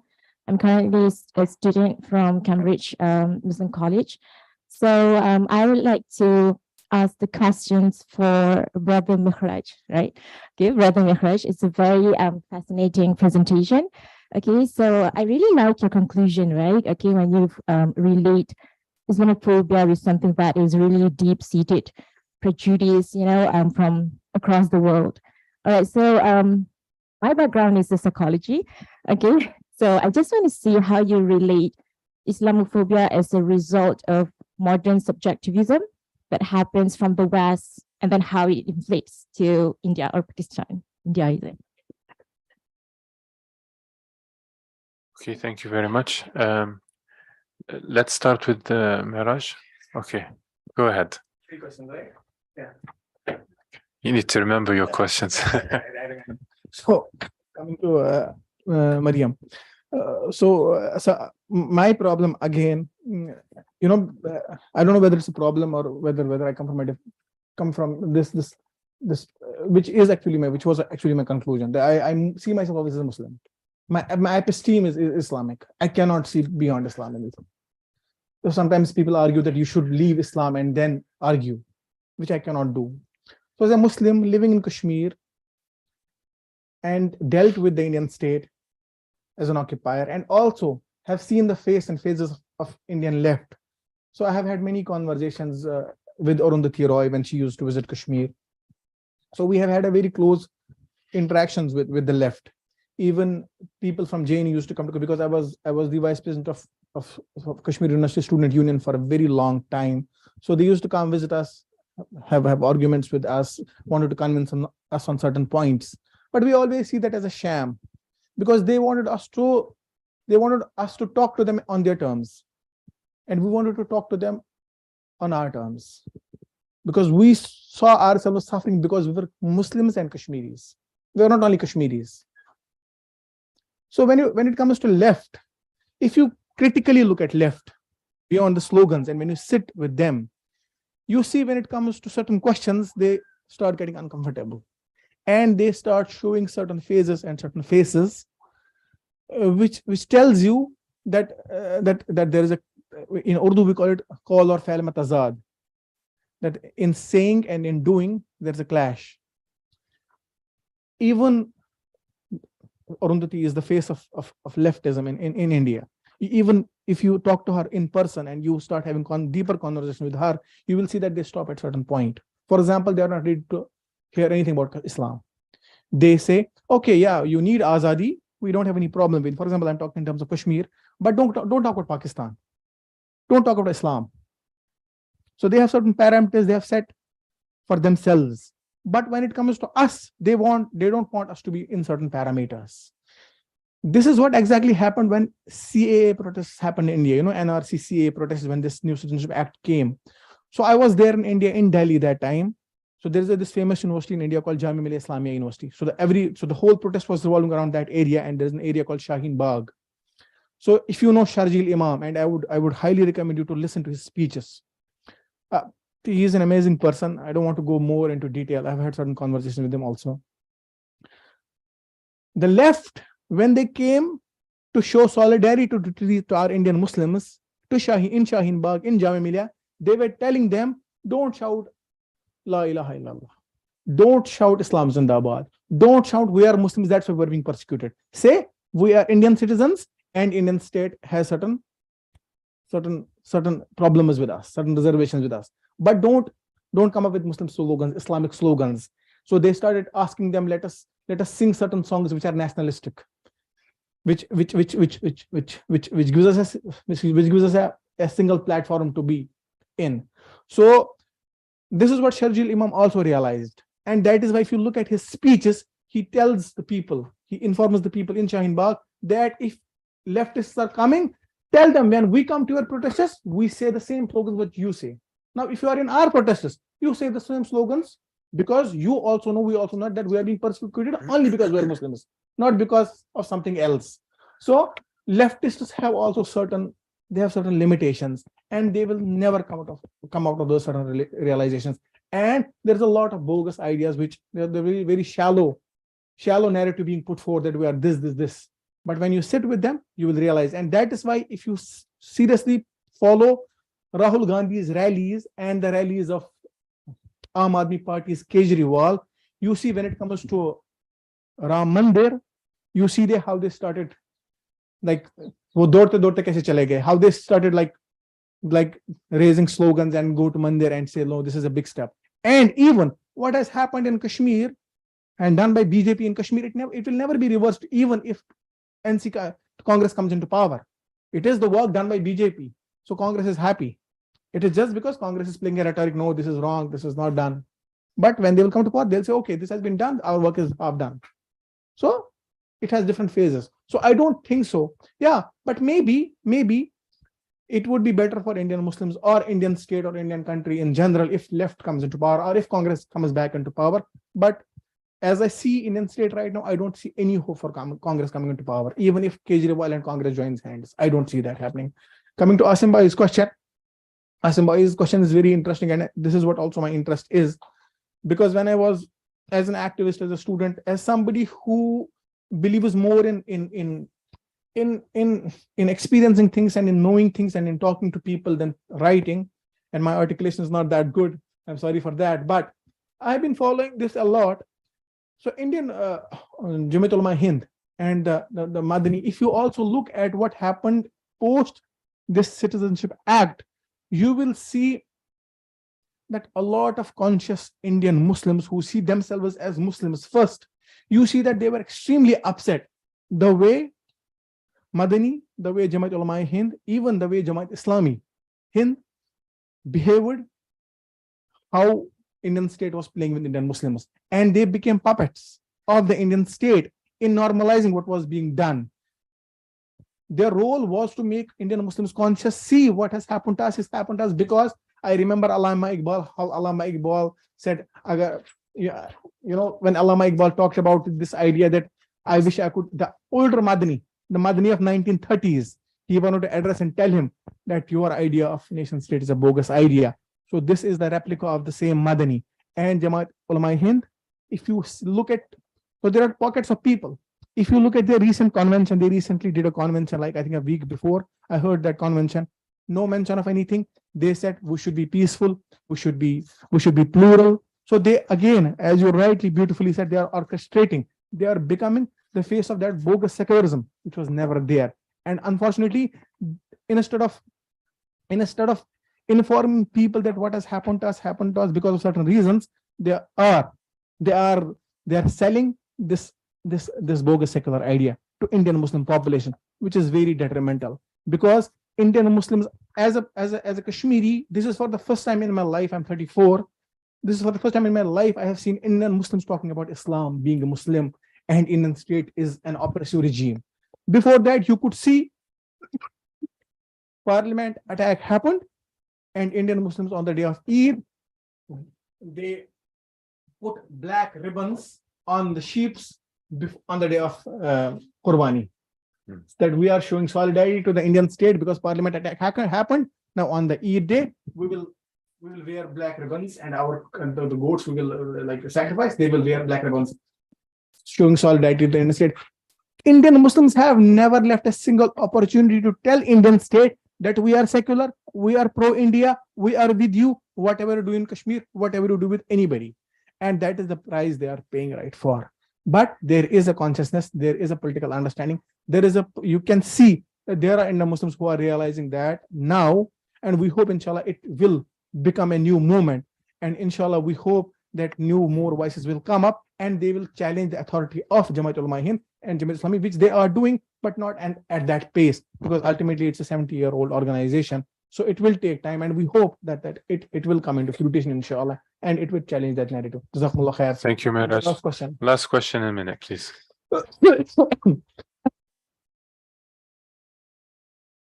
Extreme throat infection. It's a beautiful question. You know, the question of subjectivity is a very beautiful, very important question. Islamophobia is ultimately what? It's ultimately challenge your subjectivity, Muslim subjectivity. Islamophobia is so there are multiple challenges. There is an Islamophobia which comes from outside. There is an Islamophobia which comes within. When you yourself start realizing that I am too much Islamic, I am too much Muslim, I should neutralize myself, I should cut my beard a bit, I should not wear a cap. So there is an internalized Islamophobia, which happens how?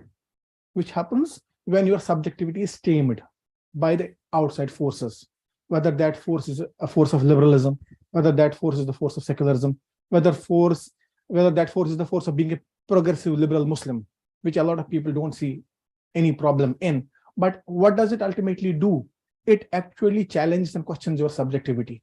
And Islamophobia is a manifestation of a worldview, right? Islamophobia doesn't work in vacuum. It has an ideology behind it. And that ideology primarily is trying to question and change your subjectivity as a Muslim subject.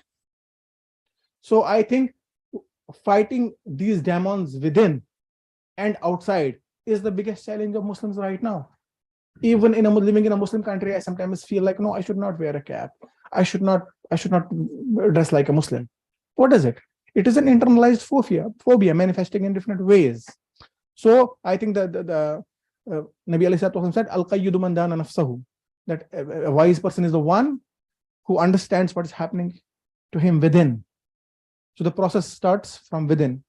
Ku anfusakum wa ahlikum nara. You save yourself first, spiritually, intellectually, politically. So all these kinds of awarenesses are important. That is why when we read Foucault, when we read books on political theology, we also need to read Ghazali. We also need to read Ibn Atala Iskandari. We need to Ibn Arabi, so that we create that balance, that we are not apolitical. We are political, but we are also spiritual at the same time. Thank you very much, Mehraj. So Okay, let's take the questions to Dr. Maryam. Okay, I will first answer the categorization question, then I'll move because I've linked that. 95, you're right, 95%, more than 95% of the population in Pakistan is Muslim. And we cannot just separate our religion from our socio-political discourse. But the problem that Pakistan is facing that we have now strong fault lines of sectarianism.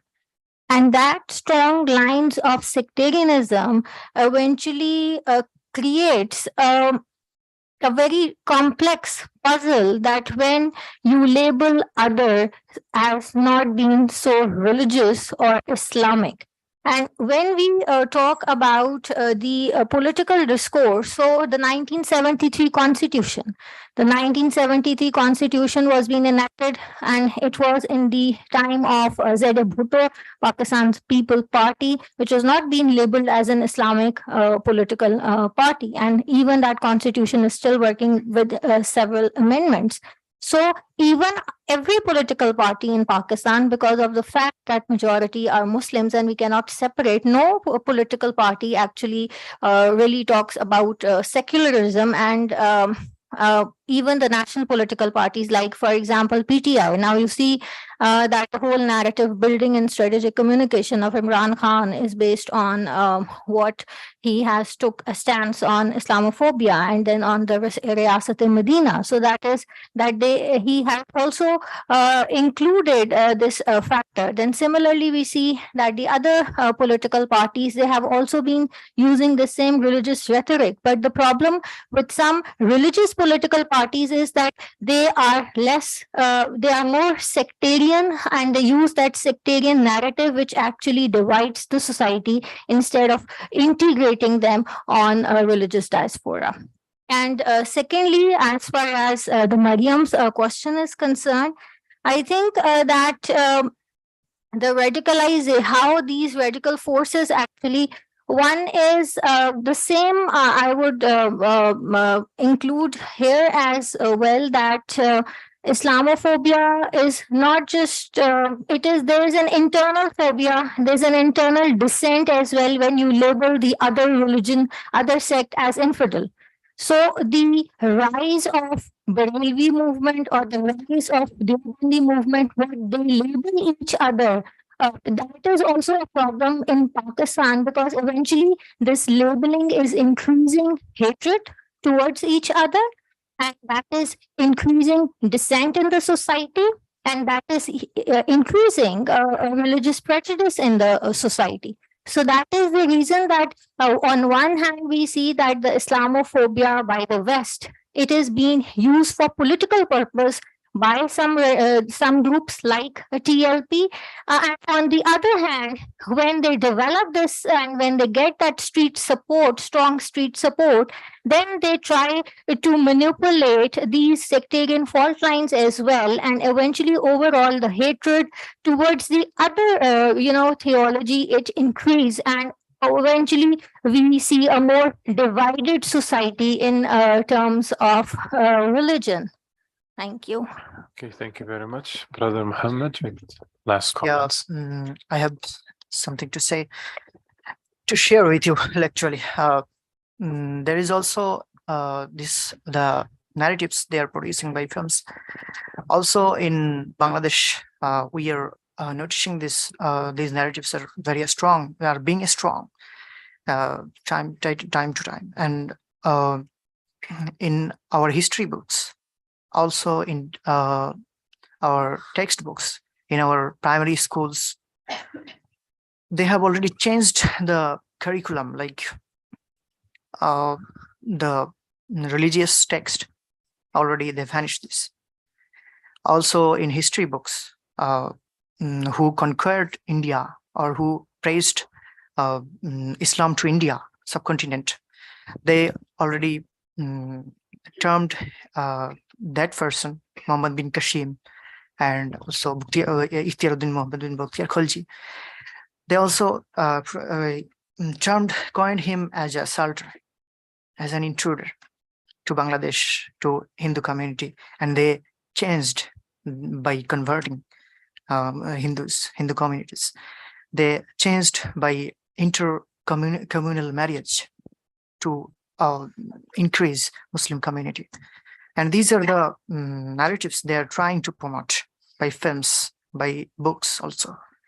And in Bangladesh, some are trying to fight or trying to encounter or trying to promote counter narratives, but these are not actually strong, or these are not enough, because the right now government, they are promoting secularism, and in terms of secularism, in the name of secularism, by somehow they are also protecting the Indian agendas by chance.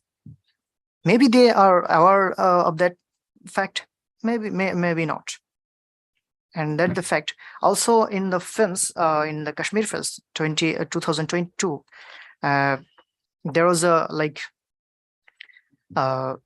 discourse that all media, they countered all media, that all media is creating a pseudo victimization of Muslims.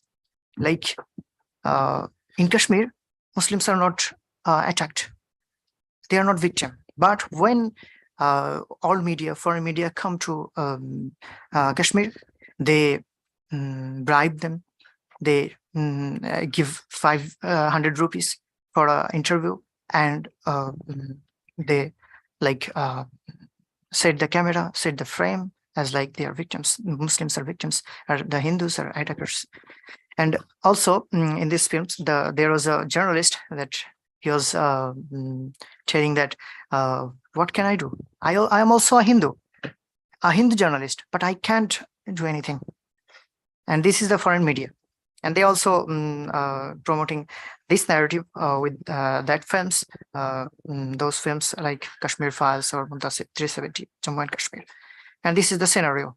And thank you so much for your patience and questions. Assalamu alaikum. Okay, thank you very much to our speakers, and thank you very much for the audience. Yani, as far as I have seen in this discussion, we have quite very well explained and described the problems and the issues at hand we have. One thing to think about maybe in future academic or social or lecture works is, what can we do about this? Can we do about this in media? How can all of this be countered in a progressive, systematic way? Even in politics, what can be done? To what extent does the West have an effect in local politics, societies? How that can be countered? But this is not for this discussion, inshallah, for future work. Thank you very much. Maryam, I think we have a session to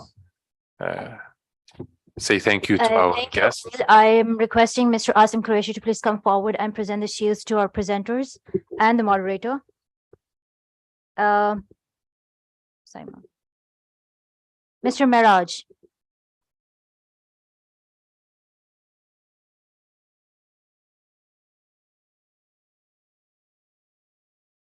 Mr. Mustafiz.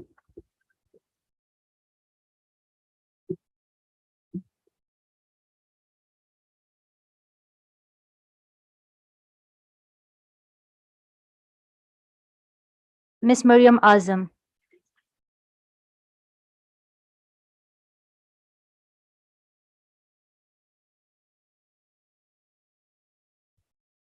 Dr. Miqdad.